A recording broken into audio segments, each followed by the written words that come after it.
আছেন সবাই? আমি সুজন সরকার আছি আপনাদের সাথে।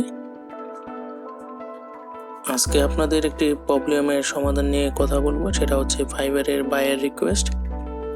অনেকেই আছেন যারা আমার মতো লেভেল 1-এ ওঠার পরে ফাইবার এই বায়ার রিকোয়েস্ট নিয়ে একটি প্রবলেম ফেস করেন। যেরকম এখানে দেখতে পাচ্ছেন 800 থেকে 900 বায়ার রিকোয়েস্ট এবং এটা প্রতিনিয়ত বাড়তেই থাকছে। 10টাই বায়ার রিকোয়েস্ট সেন্ড করতে পারবেন প্রতিদিন। তার জন্য এগুলোকে আপনার একটি সর্টিং করা দরকার, যেরকম কোনগুলো আপনি রাখবেন কোনগুলো রাখবেন না।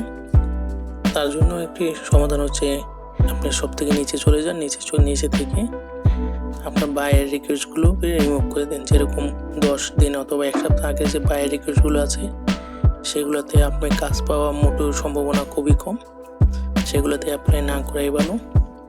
তো আমি আপনাকে সাজেস্ট করব যে আপনি প্রথমে এটি সর্টিং করে নিন।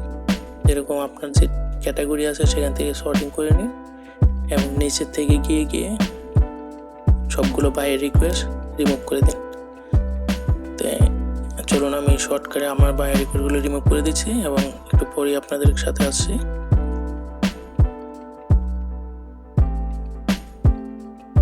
এই যে দেখুন, আমার বায়ার রিকোয়েস্টগুলো সবগুলো রিমুভ করা শেষ। এখন যখন আপনি বায়ার রিকোয়েস্ট নতুন করে ক্লিক করছি তখন দেখতে পাচ্ছেন আমার নতুন কোনো বায়ার রিকোয়েস্ট নেই। তার মানে আজকে আমি যখন নতুন করে ঢুকবো প্রতিদিন, তখন আপনার এখানে 40 থেকে 50টা শুধুমাত্র বায়ার রিকোয়েস্ট দেখাবে। সেখান থেকে আপনি সর্টিং করে 10টা পাঠাতে পারবেন কোনো সমস্যা ছাড়াই। সো আশা করি ভিডিওটি আপনাদের ভালো লেগেছে। যদি ভালো লাগে অবশ্যই লাইক দিবেন আর সাথেই থাকবেন। ধন্যবাদ সবাইকে।